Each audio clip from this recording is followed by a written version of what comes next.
Hello and welcome to the Chipmunk Kalahari blog, going out on YouTube, SoundCloud, and on WordPress because I was born in the 20th century. And I'm delighted to have with me a friend, a colleague, someone I've had the privilege to work with, and we're going to be talking about a few things.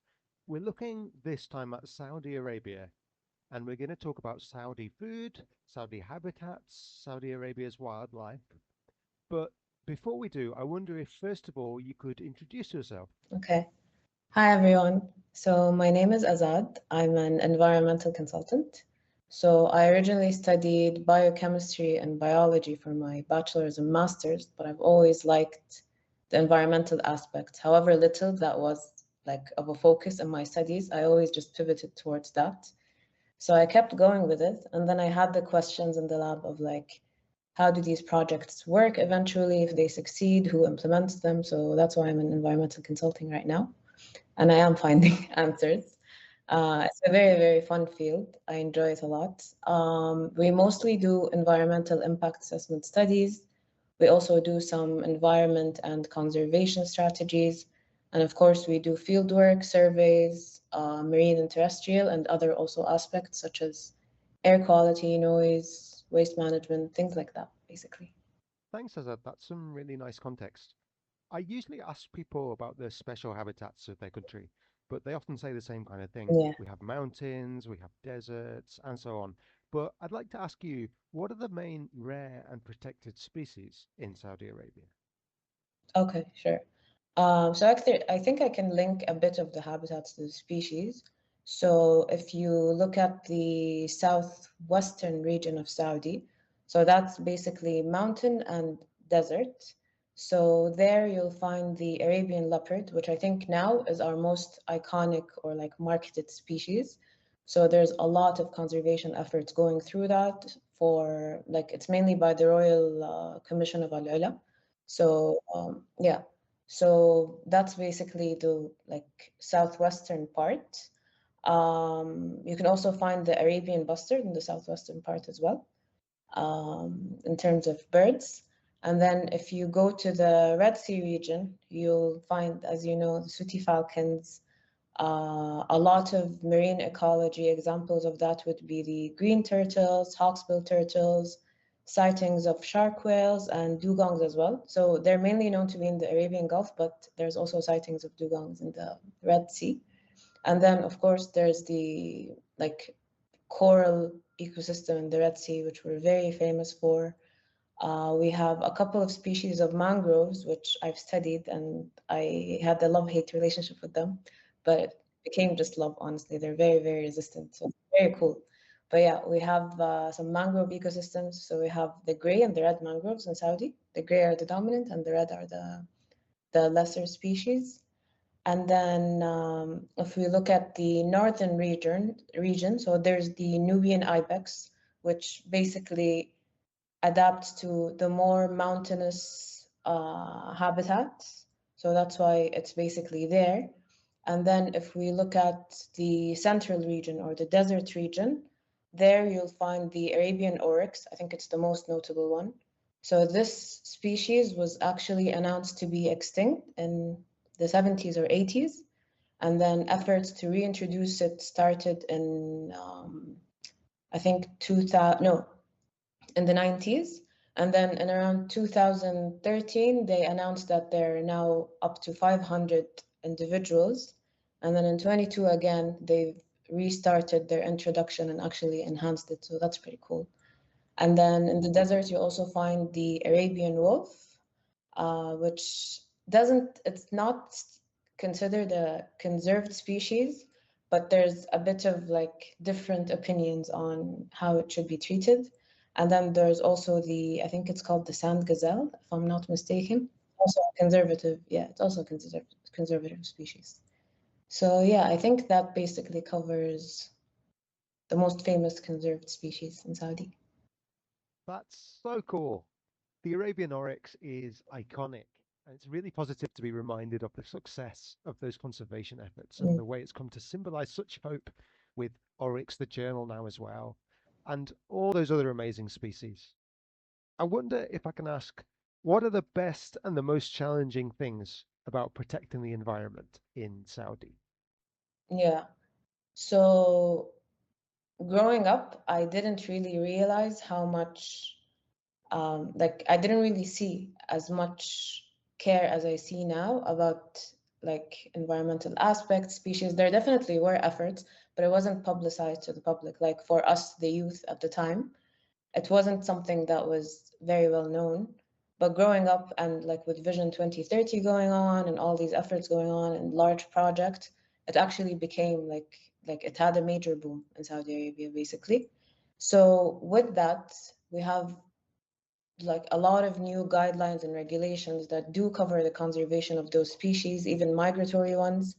But when like we actually come to study the species, if we have an endangered species or something like that, there's a few gaps in, for example, long-term monitoring, the methodology to be used. So when us as consultancies or even private or semi-private or public companies study these species, they all kind of use different international methodologies, which are all good methodologies, but they're not unified. So there's kind of a like it makes it very difficult to compare these results to each other.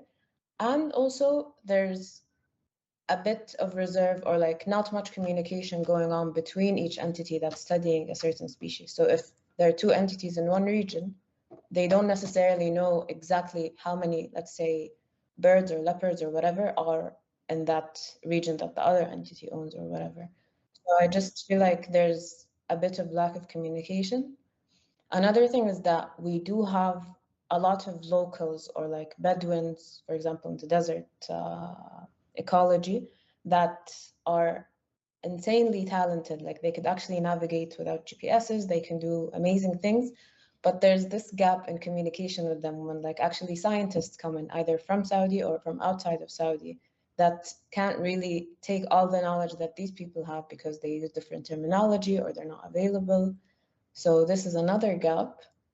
And then also, I don't see, there are a few, but I don't see a lot of like Saudi specialists in ecology. I think this field needs to be marketed a little bit better, especially since we're going like, I think the world is going to a more tech-based approach or a business approach. So these specialties are getting less and less popular. So I just want to see them, like I want to see more people or youth in general just more passionate about the environment. So yeah, I think these are mostly the things I thought about. There's also one more point I want to add.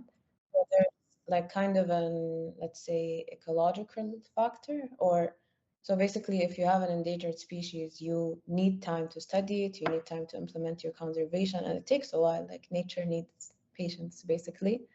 But we're also, Saudi basically is in a phase of this like fast-paced development. So I don't think that's helping a lot. Like even though a lot of studies are going on, we see that companies are very passionate about conservation. It's still like a faster pace than the actual time conservation needs. And we also have an issue of, that camels are very important to us. They're not necessarily like a conservative species or anything. They're actually domesticated, but we do have the issue of camel grazing. So with them grazing, it actually affects other habitats. Yeah, so this is kind of, I think, the major ecological issue we have with other species.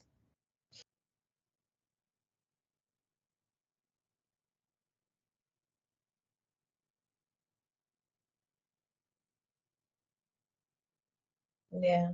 In terms of culture, actually, I just realized like most of our Saudi names or like the Bedouin names, they're mostly like a lot of them, all the species I listed, they're actually Saudi names. Like we still hear until now. Like the oryx, the falcon, the leopard, we all have these as very, very common names here. So I think our like at least our grandparents or ancestors actually really found the beauty of these creatures, and now we just have to carry it on.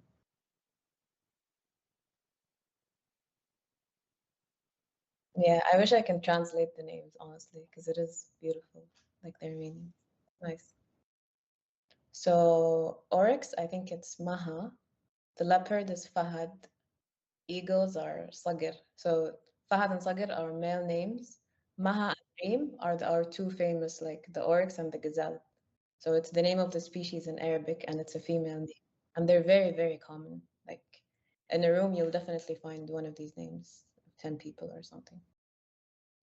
What are your hopes and dreams for the future of the kingdom's wildlife and environment? Um, so on technical terms, like from my work point of view, I would really like to see standardized methodology, open access databases, things like these that would actually allow communication between specialists. I really want to see more youth engagement. It's already happening. We have a lot of like volunteering NGOs, like new NGOs that are being very well supported. But like I was looking for like for myself for like a field survey experience because I am also drifting into ecology. And I did find that in some countries they have these basically expeditions where they also host a couple of college students or high school students to come along with and actually learn from the experience. So I really want to see things like that where there's hands-on experience and they're actually growing kind of a passion in the youth. In terms of environment, I want the efforts to protect these species to continue. I feel like it's already nice to see this change, and I do see like that there are future research centers dedicated to special species. So I'm very excited to see the results of that. Um, yeah, and basically finding better ways to adapt to our very, very harsh environment. Yeah, thank you. Good thoughts. Some quick fire questions to finish. Okay. What is your favorite Saudi animal? Saudi animal? I mean, it's a favorite, but just because I'm biased and you know that. It's probably the falcon, just because I saw it too much in my life now. But it is fascinating. Yeah, because it's like when I first started working on it, the first thing I thought was that it's a lot smaller than I thought in person, but it's still very impressive and very strong. And the change in its behavior is honestly very fascinating. So yeah, and I definitely like that it switches up like from a juvenile into an actual full-grown falcon and just changes colors completely. That just like that about it. Yeah, What's your favorite Saudi plant? definitely. I think I like mangroves more than any other like animal species because I did study them for a while, and the more I learned, the more I realized how strong this plant is. Other than the fact that it's actually beautiful to see how it's like in the middle of the sea and land and how its roots are shaped in a very, very distinct way, especially the red mangroves. It just kept amazing me every time I learned more about it and how it actually can be resistant to these high, insane concentrations of salt, to the heat, to the humidity. So yeah, I'm a mangrove person. Just happy. That's a good thing to be. How about your Yeah, favorite Saudi food? food. Mm, so there's this, I think it is Saudi. Yeah, so there's this soup we make mostly in Ramadan. And I've always like when you know these questions when you ask as kids of like if you had one type of food you'll eat for the rest of your life, it's definitely that because it's just filling, it's perfect, it has everything, it always tastes amazing. It's like just a soup. It's basically broth, so either chicken or beef. You mostly have it with beef, and it has oats in it. So when the oats are soaked, they actually like plop up a little bit more. And yeah, and it has like a mix of onions and tomatoes. It's a very simple soup, but to me, it works. That sounds like perfect comfort food. Yeah, Thank you very much for coming to talk to us. There's so much else we could have spoken about, but we'll leave that for another time. I've had loads of fun. So, again, thank you, and until next time.